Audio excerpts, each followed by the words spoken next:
Welcome to the Going North podcast, where we will deliver you tips and techniques to advance yourself in anything you decide to do in life. I'm your host, Dom Brightmon, and every Thursday I will be delivering inspirational and informational content with interviews from various authors, especially self-published ones. Be sure to check out my book on Amazon.com called Going North. And now we'll be getting into our interview.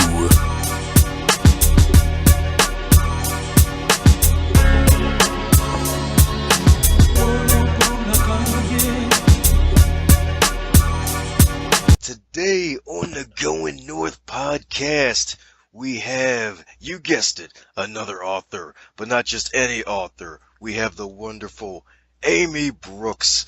And you may be asking yourselves, who the heck is Amy Brooks? Well, not only is she an author of the Wonderful Stuff series, she's also a ghost writer and a book doula.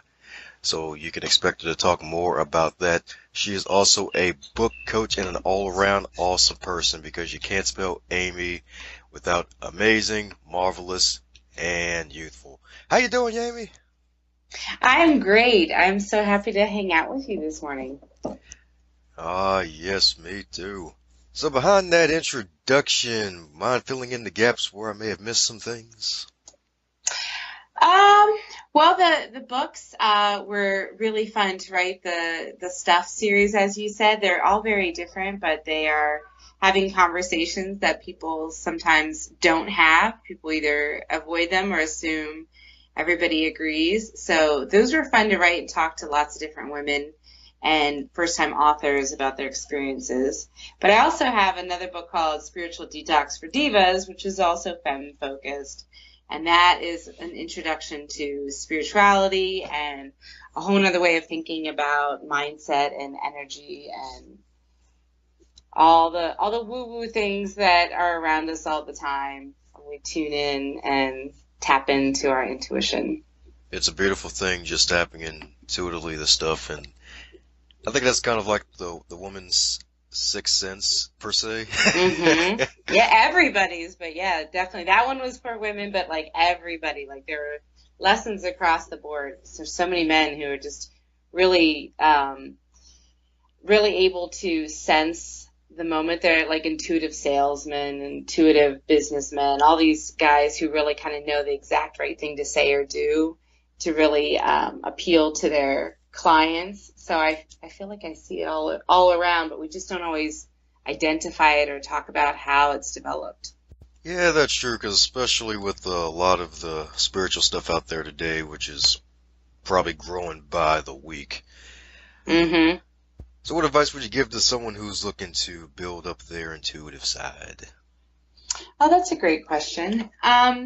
I think that the first thing that you can do is just get quiet and listen. I mean, your intuition's always there. You have your gut instincts or your primal instincts, all these things that animals just like us have all the time, and they can sense danger and they can sense when things are in alignment and they are safe to go forth.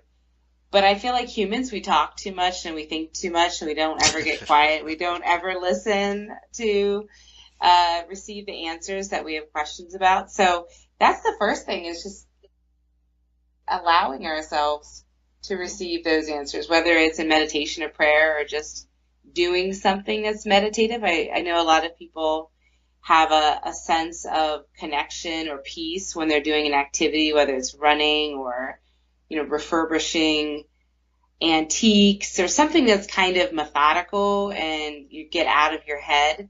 And those are the moments when people often hear a voice or have a knowing. And those are beautiful, peaceful moments that we deserve to have all the time. But we often are just so excited to be busy that we don't give ourselves that gift. I like what you said there about we're so excited to be busy. Mm-hmm.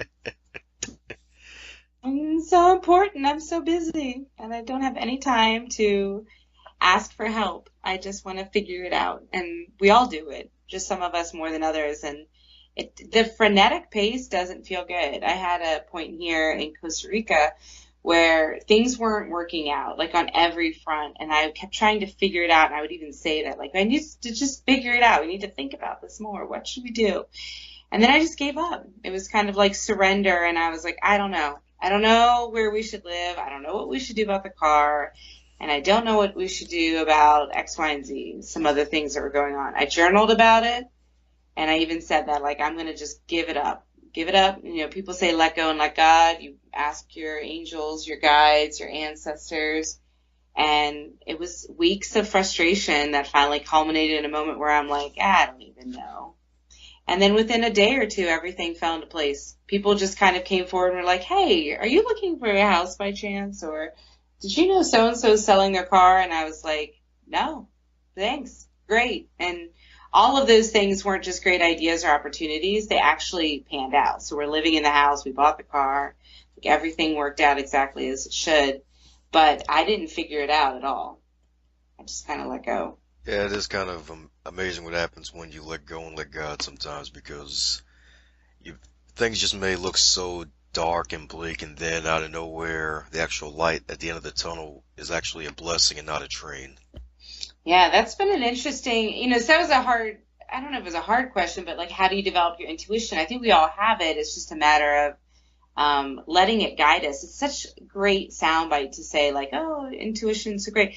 But when you meet somebody and you're uncomfortable and you don't know why, and you continue to engage with them or commit to further interactions, that's not following your intuition. If you're uncomfortable, you should just be polite and move on with your life. Disengage and don't further entrench yourself. But that's one of those things where we say we follow our gut or we trust our intuition. But when it comes to those commitments, we don't always do that. We kind of give it a great soundbite, but then we contradict that in our actions, which is such a huge waste of time and energy. Because then, like, months later, you're like, I knew this guy wasn't trustworthy from the beginning, and I just committed and committed and committed because I let my brain override my instincts. Yeah, and it probably felt good at the time. Who knew?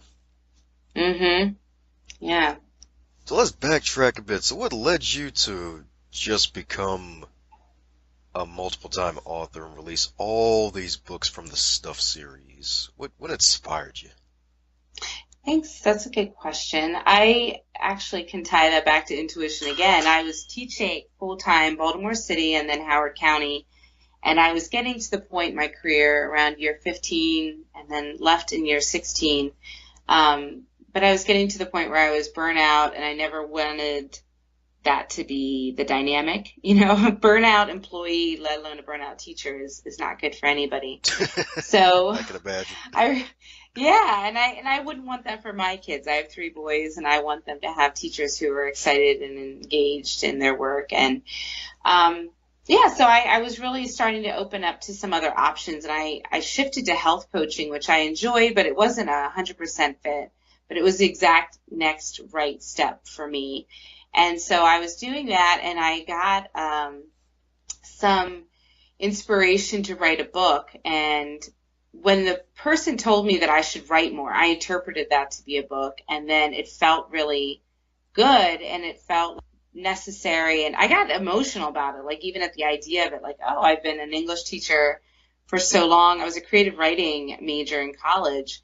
And it had been a long time since I had supported my own writing or even thought about it. I was working so hard and for so long to help other people develop their writing voice and learn this writing process. So it was pretty intriguing to think that I could do that for myself. And so, one thing led to another. So I was writing a book for my health coaching clients, and I wanted to talk about all the things that were beyond food and fitness. So the areas of wellness that a lot of people neglect. And I focused again on women, and some of the conversations that I'd had with clients and friends and associates that just seemed to lead to either really vibrant health and wellness or depletion, where we were stressed or excited about being busy and not as purposeful in our other areas of self-care.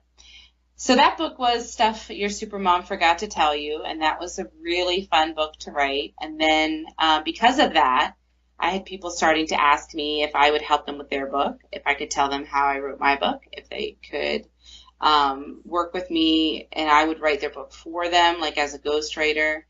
And it was just kind of like one thing after another to the point where I was like, I can't do all of this and teach school. And I had some other things on the side too. And so I simplified a little bit and left the teaching job and did all things writing and editing and publishing from home. So up to 4 books at a time, I was kind of juggling writing my books or books for other people with group programs and one-on-one. It was just really fun. So that's a good sign, is when it's really fun. That is awesome indeed. That is awesome indeed. Stuff your supermom forgot to tell you. Mm-hmm. Moms are tough indeed, so I love that title. Oh, thank you. Yeah, I have an awesome mom, and she even, did she write my preface? She chimed in at some point. I forget. I got something from her where she was like, Amy and I don't remember everything exactly the same way. But in my preface, I spoke to the fact that I did have an awesome mom. She was super forthcoming. She was really transparent in anything I ever came to her about. But there are a lot of things you just don't really talk about. And so I feel like it was important to say, even if you have an awesome mom, there are lots of things that don't come up. And there are lots of things that we're starting to talk more about in the last 20 years, about your source of food, about your relationships, about expectations within marriage or having kids or not having kids, that we didn't really talk about when I was growing up. We didn't talk about all the empowering options that you have that really impact day-to-day life. So, yeah, it was really fun to explore those, and to no discredit to my mom at all. We've had conversations now that I think we couldn't have had a decade ago. So, yeah, that's all the stuff that she didn't talk to you about. And maybe it was like too icky and personal, like maybe there were some things that you wouldn't have wanted to talk to about with your mom, but are super important conversations to have nonetheless. Yeah, it's true indeed. Heck, I'm even going to read a short passage from one of your Stuff series. Page 6 of Stuff, First Time Authors Need to Know. Mm-hmm. And it goes like this. You are an archaeologist of memories. Your valuable assets are buried deep under your subconscious and need to be discovered. Nice. Yep. So that's a beautiful thing indeed, where you just get to talk with your mom and share stories with others and help them to realize, hey, you're an archaeologist of your memories. You get to dust off those memories, put them down to paper, and they may one day, if you choose, to just go out there and to print. Mm-hmm. I don't remember writing that at all, but I did. I think that's important for people to know. I had somebody post a quote on Facebook, and I was like, that's really deep. I agree, blah, blah, blah, blah, blah. And she said, that's a quote from your book. And I was like, oh, yay. Oh, I'm embarrassed. I like that. I was like, oh, and she thought it was hilarious. But she didn't attribute the quote to anybody. She had like quotation marks around it, I think. I forget. It doesn't matter. The point is I was embarrassed. And this is a really important concept for people who are thinking about writing, whether it's in your journal or a blog, even just a blog post like on medium.com. It can be standalone, Facebook or anywhere else, a book. Fiction or nonfiction, just know that you're going to be a channel to some extent. So it's not going to be all about your inner brilliance. It's a lot of times just holding the space for messages to come through you, and you can go back later and read them and gain some insight right on time when you need it, even if it was something that you happen to pen yourself. There can still be lots of future aid and assistance in your own growth. And regardless, it's great for editing, too. Like, if you walk away and come back, you have fresh eyes and you're super open to edits because you're not as attached to specific words or concepts because you sometimes, like me, don't even remember that you wrote them. But, hey, it's a cool thing, though, because personally, I'm in the same boat, too, because sometimes when folks remind you of certain things, like, wait, did I actually say that? Like, yeah, you did. It's in this book. Like, oh, okay. Mm-hmm. It's so fun. Yes. It's like, yeah. It's like you go back to one of the books of the past. Like, hey, that's one of the children at the age of 5. Now he's like 15. Mm-hmm. Things change. Yep. So speaking of change, what trials did you have to overcome? Because you mentioned how you're coming down to the phase where you were burnt out with the teaching and you were doing Hmm. just about anything and everything. You're writing your own books, you're helping to write everybody else's books. Like what trials did you have to overcome and what advice would you give to someone who's looking to overcome those types of trials in their own lives? It's a good question. At the time that I wrote my first book, I was working full time and I was teaching middle school, which was a challenge in and of itself. Middle school is a tough age, it's a super energetic age. I now have two middle schoolers in my house. At the time, I had elementary school children, but I had three of them. So I have three boys. They're all in the same elementary school, super healthy, active, and training. So writing a book in addition to teaching and doing that. And at the time I was still health coaching. I was doing the health and wellness program at my middle school. So I was running wellness days and I had a wellness committee. So, and I also transitioned into an MLM, those multi-level marketing. It's called Pure Romance. So I was working with groups of women in home parties, which I loved all of these things, but juggling all of them, it's really easy to say I don't have time to write. So what I decided to do was, instead of saying that, I was going to start to look for where I had built-in spaces where I could get to my writing and really enjoy it and allow it to energize me. So I didn't think of it as one more thing on my to-do list. I didn't think of it as a drain. I thought of it as an opportunity to be creative when a lot of my day was filled with prior obligations and ways that I was serving other people. So even though my book would definitely be considered a service to others, it was super energizing for me to do. So first, my kids like watching movies. So every so often I let them watch a movie, like let's say a Disney movie. So those are anywhere from 90 minutes, max 2 hours.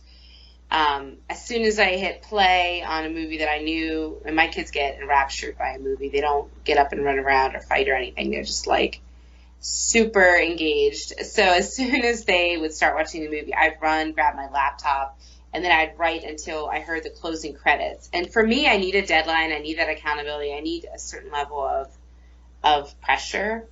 And so that was a really intense amount of writing. And I started to figure out I could write almost 2,000 words consistently in a 2-hour period. So if I could Wow. get these blocks of time.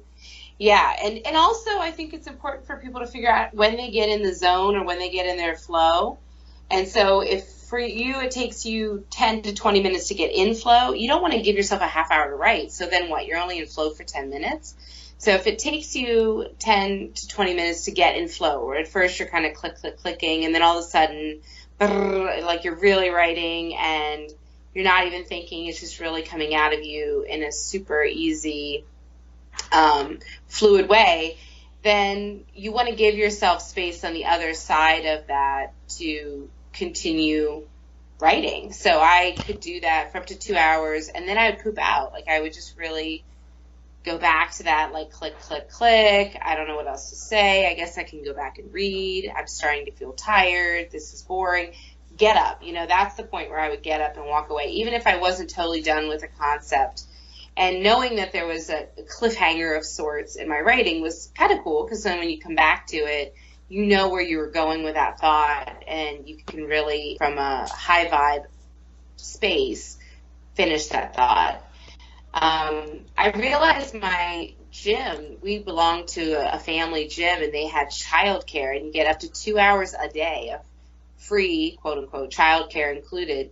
So I did not work out. I would drop off my kids and then sit somewhere nearby and just write. And then, at minute 1 hour and 57, I would, close my laptop and run up and grab my kids and sign them out and go home. And in both cases, it needs to be said, my kids did not feel deprived. They weren't like, mom's writing. Like, there was nothing that was a detriment to them. They got to enjoy a movie that they liked.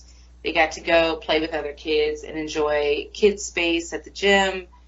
And I got to do something.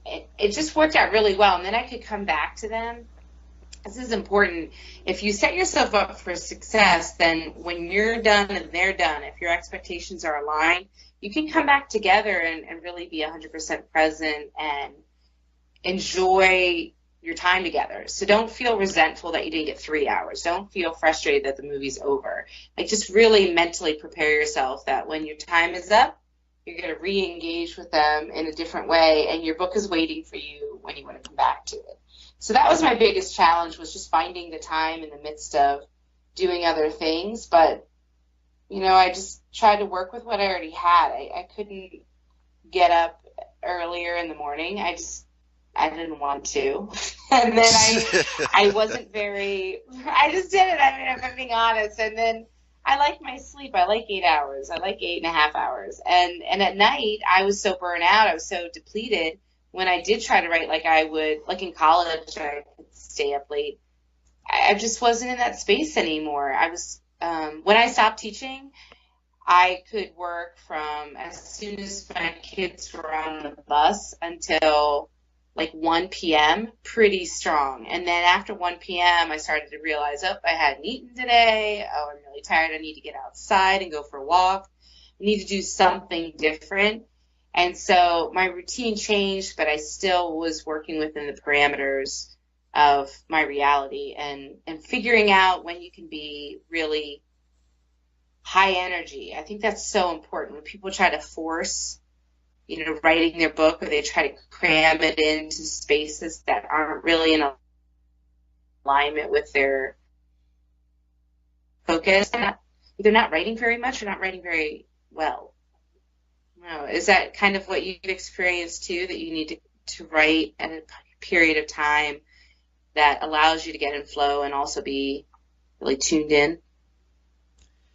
Yeah, definitely for me, because it's like sometimes there will be days where it will be better than others, and also just keeping, I'd say, a notepad on me to make sure I jot down some inspiration or thought, because I'm pretty sure Yeah. inspiration comes at the worst possible moment sometimes. Yeah, that's a great point. You're in the middle of a black flip, it's like, hey, this goes in the book, and then you fall on your face like, oh darn. What was that I was talking about, a book? I know. That's a great point, because I forgot. I do have a notebook in my purse, and that's where I sketched out my first book while I was sitting in church. It was a music ceremony, so there wasn't like a whole lot to engage with other than letting the music wash over you. And then I got really inspired, and I wrote out all of the chapters and the main ideas for each chapter. And I pretty much, there was one chapter I think I added, but it was pretty much like to a T, even the order that I ended up having them in that from that first notebook. I will say notebooks, people are less prejudiced against them if you're in church or out in public, like, oh, they're working, don't let me bother them, versus my phone. I will text myself things, and I'll do that like if I'm in bed and I think of something and I don't want to get up and turn on a light. Like, I'll text myself. I don't put it in a memo pad, but if I text it, like the next morning or at a time when I can sit down with my computer, I'll be like, oh, I got a text message. Girl, it's from you. Like, I'll look at it and be like, oh, that's right. I totally forget. I see it. And then in that moment, I can then elaborate on it or write more. So I like notebooks so people don't judge me, like, why is she on her phone all the time at her kid's soccer game or whatever. But then it's super efficient to text oneself or to message or take notes on your phone. Super handy. That's right. That should probably be like a blog article. Super handy tools for super moms. Super writers. Yeah, There not you just go. moms, like everybody. I'm super aware of like the judgment, because I'll look around and see people on their phones. And for me, I even have Google Docs on my phone. So I can write, but more likely I'm editing. So I'll have clients who are sending me like, can you look at this or give me some feedback?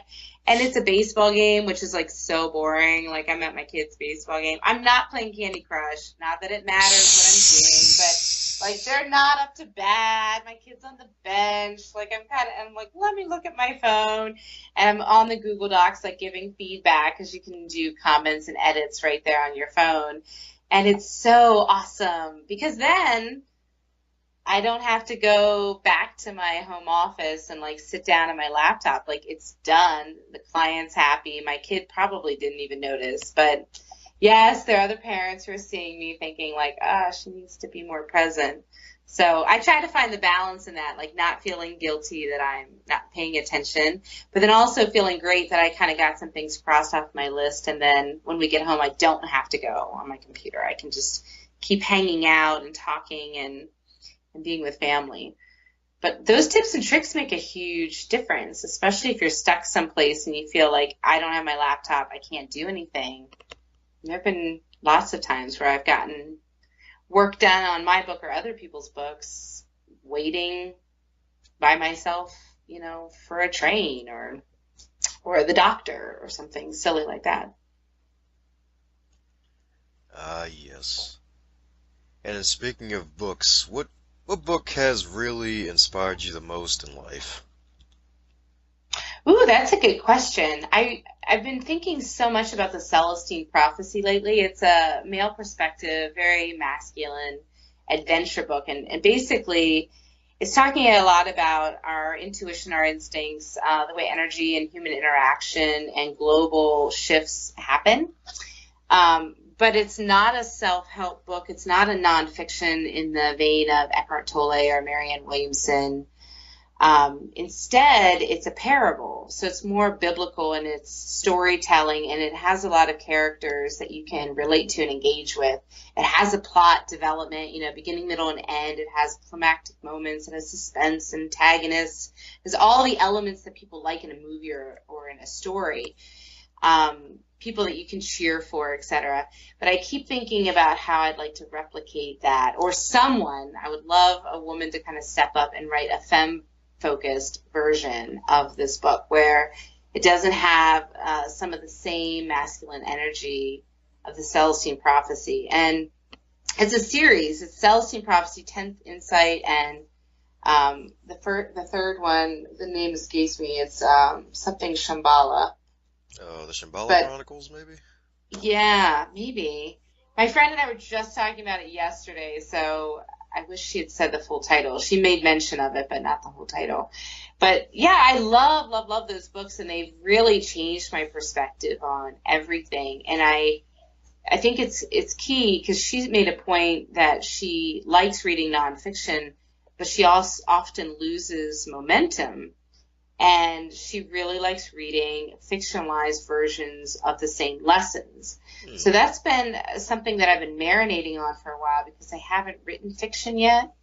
I've written memoirs, self-help, thinking, what else? Anthologies of letters, short stories, and poems.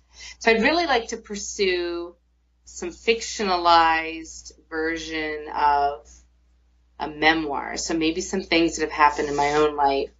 So anyway, in terms of things that are influential, I like the fiction medium for learning, for introducing and then integrating those really important lessons. So I love nonfiction. I read it a ton. It's super valuable. I've written it, but I'm curious to explore more fiction-based writings. And so those are some of the stories I'm reading now too that I find really inspirational. So, yeah, good question, because I think that's something that would interest lots of people. Like, how do you receive the deepest, most influential lessons in your life? Is it when you're hearing them in bullet points? Is it when you're reading anecdotes or case studies? Or is it when you're reading like a parable, like a Bible story where you have characters that you can really relate to? Yeah, that's true indeed, because stories stick more than facts. Yeah. So do you think for your first fiction project you might tackle on the feminized version of the Celestine Prophecy? I think I might. I've been talking about it for too long. I need to just write it. And it's funny because the book, I have the movie, so maybe I'll watch the movie tonight. But I've watched it before, but we live in Costa Rica, which is very similar to where he ends up in South America. So what I remember of the movie version, like they could have filmed it here, I don't know. but there's a lot of interesting stories that are located in a very similar physical environment to where I'm living now. So I think that's going to be part of the magic of that book, is for me to start it while we're living here. So we watched Romancing the Stone while we were here, and that environment is like identical to where we are now. Jurassic Park, apparently the setting for those is in Costa Rica. And so when we're watching them, I'm like, oh, it's this real life magic surrounding us that you see in the cinema. And I should not waste that. I should definitely tap into some of the cool influences that have already come from this tropical space. Sounds like a plan. Channel as much as that nature as you can. Yeah, a lot of noisy cows too. I mean, it's not all tropical. Yeah, I was gonna call earlier, and I was like, I just need the cows to either stop mooing or go to the other part of the field and moo. And then sometimes you get like a whole flock of parrots, or I don't know if they're parrots or parakeets, because they're like different sizes, and they are super social, and so they're like gabby gals. They're like, oh my gosh, what are you wearing? I love that, blah, blah, blah, blah, blah, blah, blah, blah. And they're really loud, and it's super cool unless you're recording or you're trying to engage with someone, and you're like, go away. You're so cool. You're all these beautiful green birds, but you're super noisy, and I cannot hear myself think. So yeah, nature is awesome and noisy. That's all I have to say about that. Awesome and noisy. Yeah, parakeet's like, that girl, I love your beak. Oh, you do? Yes, yes, yes. It's just like 20 of them, and they all gather in one tree. It's like a roving party, and then they'll go to another tree, and then you'll hear them going. It's fascinating. I'm not complaining, but there's something about timing, too, that it's great when you're just in a quiet moment versus having a conversation. You're like, let's stop so the parakeets can finish their party. So, Who knows, it might be another project for you when your clients make a parody of the Girls Trip movie called The Parakeet Trip. Yeah, well, it's funny because I do healing, I do spiritual healing for writing, and I've been doing these meditations, recordings, so they're like 20 to 30 minutes of like meditation, all this stuff, and I'm trying really hard to get in a quiet space. Every recording, the same thing has happened. There's one dominant background noise. So one time it was a tropical storm. Another time it was crickets and frogs. And then another time there were birds in the background. And I realized when I listen back to them, it sounds like the overlapping music that people will transpose onto meditations. So I'm trying to just like let go and let nature infuse itself into whatever I'm doing. But it is funny to hear. I did a meditation recently that had the background birds and stuff, and when I stopped it, the birds didn't stop, and I realized that there were birds on the recording and in my yard. And so yeah, I'm trying to just be at peace and allow all of those things just to infuse themselves as they wish. Let go, let nature. Bird meditation for writers. I love it. Yeah.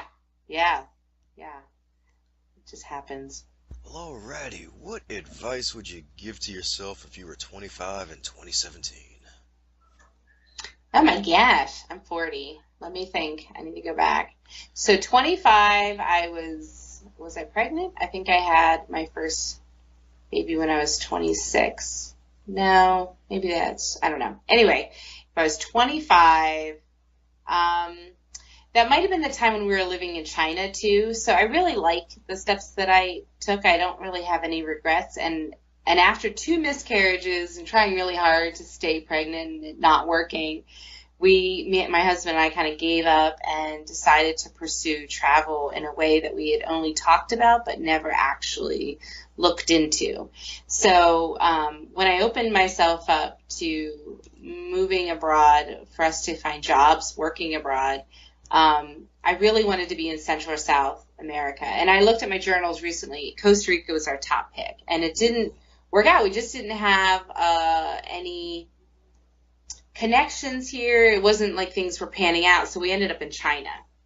and we taught English at a university. And I highly recommend to myself or anybody else who doesn't have a lot of commitments that prohibit that kind of adventure to travel and just to have fun. And then when we were done, we came back and I got pregnant right away and stayed pregnant. We got our first house and everything fell into place really easily.